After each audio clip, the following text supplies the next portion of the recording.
So, what's your name and where are you from? David Graeber from South Jersey. Oh yeah. How long have you been making glass? Because I guess you don't blow into it, you lamp work it. How long have you been lamp working? I've been flame working now for 27 years. Wow.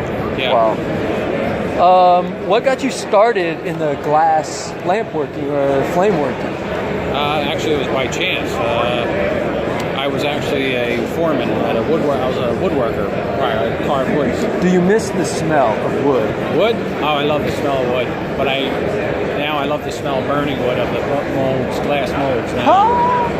But no, I do miss it. Absolutely, I do miss it, and I miss touching it and feeling it. But I had an opportunity.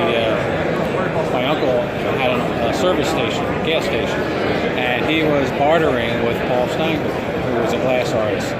He was trading glass for oil changes and gas. I love it. So my uncle knew I was doing creative work in a wood carving business, so he said, "You got to come over and see this guy. He does this glass sculpture. He does paperweights, right?" And I'm like, "What the hell, a freaking paperweight?" Yeah, I thought a guy you paint. I sold 2 sets. Oh, great. So I said, I thought maybe they painted rocks and put like eyeballs on it. That's what I thought a paperweight was. This is what he does. I'm in an interview right now. Okay, I didn't know that. We'll cut it. I mean, we can cut it and make it work. I didn't see your camera. No, that's a flower right there. It ain't like your flower. Sorry, I'm leaving it. Sorry. It ain't your flower.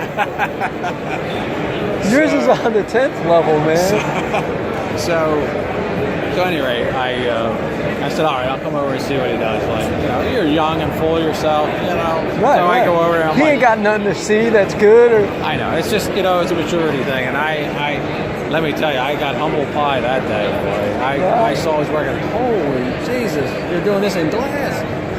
It's incredible. So I must have made an impression on him because he was actually looking for an assistant.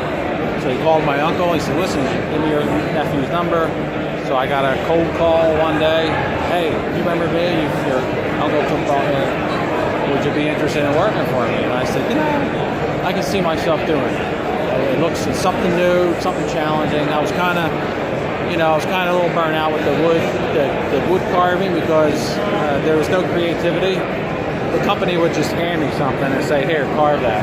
So I had no really creative. You had to carve what they asked you to carve. Yeah, so you can carve and do that kind of art. I carved everything they gave me, but it wasn't really. I wasn't being creative. I was using my talent, but it wasn't personal. I wasn't making it personal for me. So I figured, all right, let me give him. I said, I'll give it a shot, and I stayed with him since. I still keep in contact with him, and that's how it is. It's just by luck, basically, just pure by luck, really. I never really sought to go into glass. It just found me. You needed it though, and it needed you. And I found it, and it was a beautiful marriage. And you said there's only roughly 10-ish or so people doing something like this. Right now, yeah. So it needed you almost worse than you needed it. I guess it said well. So and that was it. They called the bug, man. I got the bug, and that was it. I just and you just keep working to try to do better and better. Yeah, I was just trying to outdo myself, and just it was a challenge. Hell yeah. And, I call it the wow factor when people like yourself pay nice compliments. I feel I'm decent at glass, and you just blew my mind. And it's just, that to me is, that's why I keep doing it. Right. That's why I keep doing it. People can appreciate the work. Even if somebody can't afford it, I don't care. It's just you got smiles from them, right? As long as they can appreciate it and they know what goes into it and understand it, that's the main thing. As long as they understand it. Do you feel a lot of people do understand what goes into it? Not everyone. No. A lot of people think it's fake and they're not real. I mean, they think they're real sometimes. Because you're that good, though. Which is fine. It's just, you keep telling them, no, it's glass. It's actually made out of solid glass. You get a saw and cut that. It's just solid all the way through. Right. There's no acrylic. It's not acrylic. I'm not pouring acrylic over a real flower. But I get a buzz out of that, actually. I get a chill. Yeah. You're doing something that the brain can't really comprehend. I got a tradition. I mean, South Jersey, think about it. We had where I'm from, we had a huge glass industry. Dry fields are like I'm keeping the South Jersey glass tradition alive, and knowing that, I do get a thrill out of that. So I'm kind of keeping our history alive by me doing this. Because we had at one time, we had like over 500 some factories just in my area, glass factories. No shit. That's because we had such a readily available sand. We had all. And what did they manufacture? Bottles everything. or art stuff? Window glass. Everything. Glass bottles, perfume bottles. We were big in a lot of the pharmacy business, and that's what kept us employed. Wow. You know how they did they did the spun glass for the window panes. I don't know if you knew that. They would blow a bubble, spin it out. That was old. And they would cut the glasses out.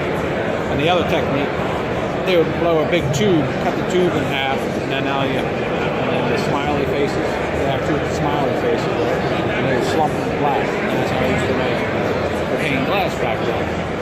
That's nuts. But the fashion, you know what's really interesting is that all this, especially my technique, hasn't really changed much.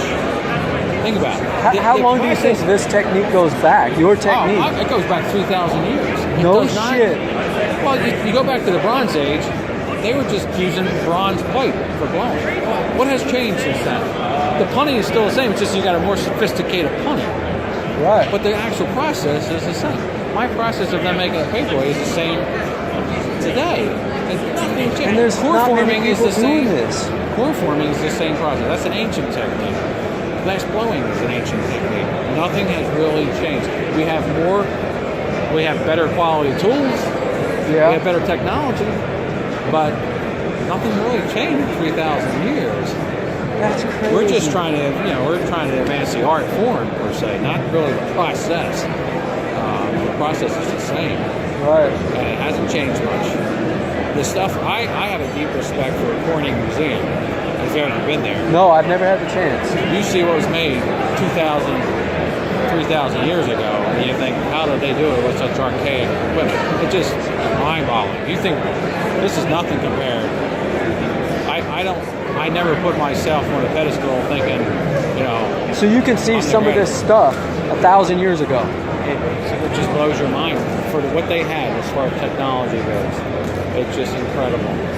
Like how they did that. How did they do that? And to me, how'd they get the color? To me, in there? that's humble pie. Right. And I just don't feel as though that I can never be good enough. And I don't like to say that. I mean, I don't never say this is the best. I can never be the best. Your next piece is your best piece, hopefully. Yeah, but nobody is the best. Nope. There's only one thing that's the best, and that's the man upstairs. The supreme being. Yeah. That's it. So, but I love the idea that I come from a South Jersey glass tradition. That to me is probably most important. I'm keeping a tradition alive. Otherwise, if I don't do this, guess what? It's going to die. Well, when you told me there's roughly 10-ish people doing something like this, I'm like, well, what the fuck? It's crazy. That when you said that makes me want to go do this because it's like that's crazy. why we need more people, because if this whole category, if we don't have people doing it, this whole category is just it's going to flop. Have you had anybody come to you saying, "Hey, I want to learn this"? Oh yeah, I'm teaching. I'm teaching right now. Another woodworker, a friend of mine, Wolfgang. Your age or? No, he's older than me. So how do we teach a 20-year-old? Or I met him. Well, it's up to them to. It is. You can only teach somebody so much. Yeah. And then it gets to the point where they have to have the incentive, the initiative, right? The drive. I had the initiative to go for it. And if you don't have that, you don't have that passion, then I can't teach. You can't teach somebody that. You can't teach somebody passion. You can teach them so much, but then they have to run the ball and go for it. Find their own vision, find their own voice. And if everybody could just find their passion, I think that'd be a really beautiful thing in this world. Well, that's it. That's what we tell all the time. I tell the kids, the students that come in, I tell them, you got to make money, obviously. I said, don't plan on jumping into this and making money the first few years. Guess what? Rude awakening is not going to happen. Right. So keep your full-time job, but keep your passion. Still keep your passion.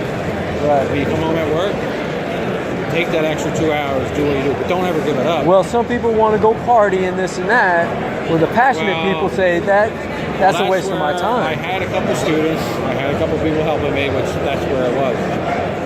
One particular personal guy, life was more important to them. Well, the girlfriend was more important. She's screwing up his head. And I'm like, you know what, whatever. I said, you're free, go, good. It was actually becoming a distraction for me. And here's the work that he does. That's a wood carved red-tailed hawk. That's a what? He carved that by hand? Yeah. What does he use to carve that? Just like pieces of metal and not a Dremel or anything. And Dremel, yeah. And Dremel? Like he makes the beak out of lead. The talons are made out of lead. Uses like super glue for the beak. Only because the beak will break easy, so he uses super glue and molds it so it won't break so easy. Right. But I met him through the carving world. And I love it because he's a master carver. And I just love it because when he comes to the studio, he's fumbling and glass is breaking and I'm over there laughing. And he says, I'm glad I'm entertaining you. I said, well, Wolfgang, I said, listen. I said, I'm not laughing at you, I'm laughing with you. Right, because you were there at one time. He says, this is hard. I said, boy, that's music to my ears. I said, I can't do what you do, but listen, I got like 20 years on you, brother. Right. But although he's, much older than me,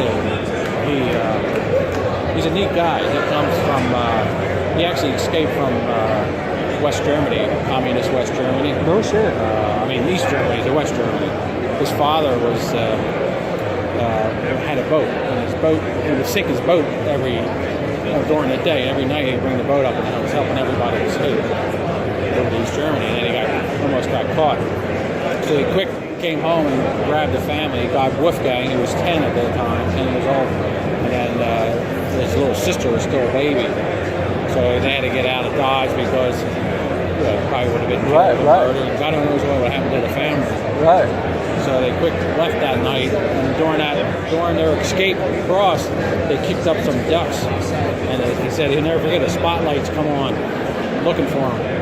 That was almost the mother. Thank God the mother had the sense to bring a black blanket, put the black blanket over. And they finally they escaped over, and there was a farmer waiting for him, and they brought him over in like a 300.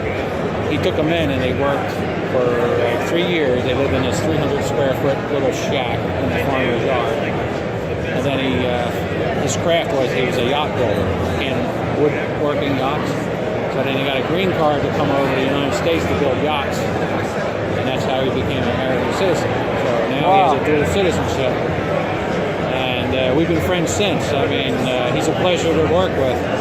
He's just a fun guy. He has no baggage.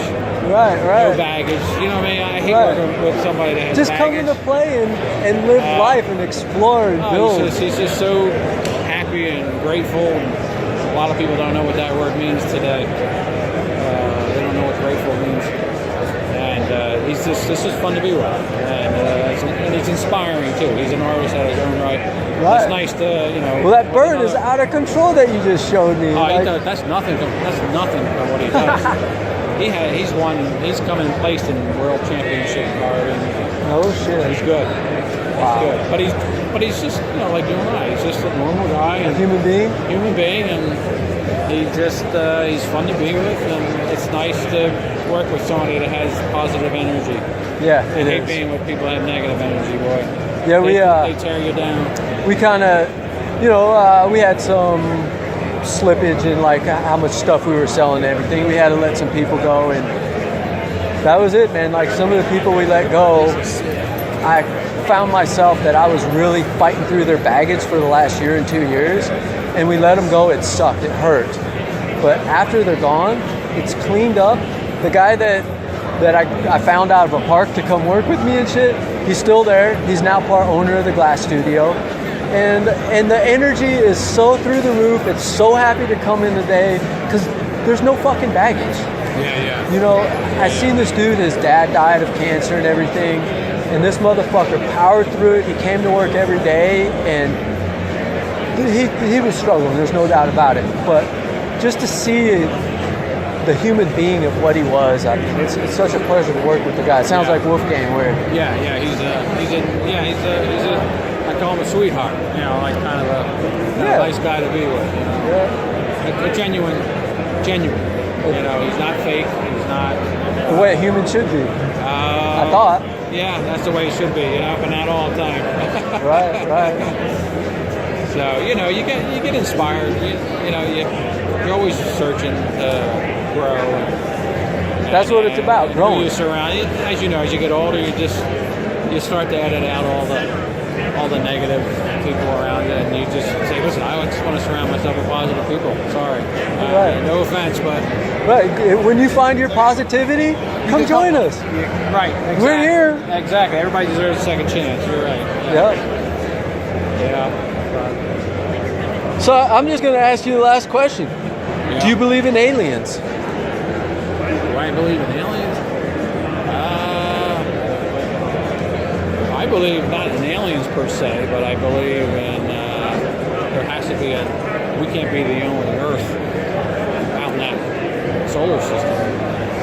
So I do believe there's something else. It's out infinite. there. So. You know, think about it. If there were, my theory is, but if we did have aliens, they're so far advanced than us, they can nearly annihilate us if they wanted to.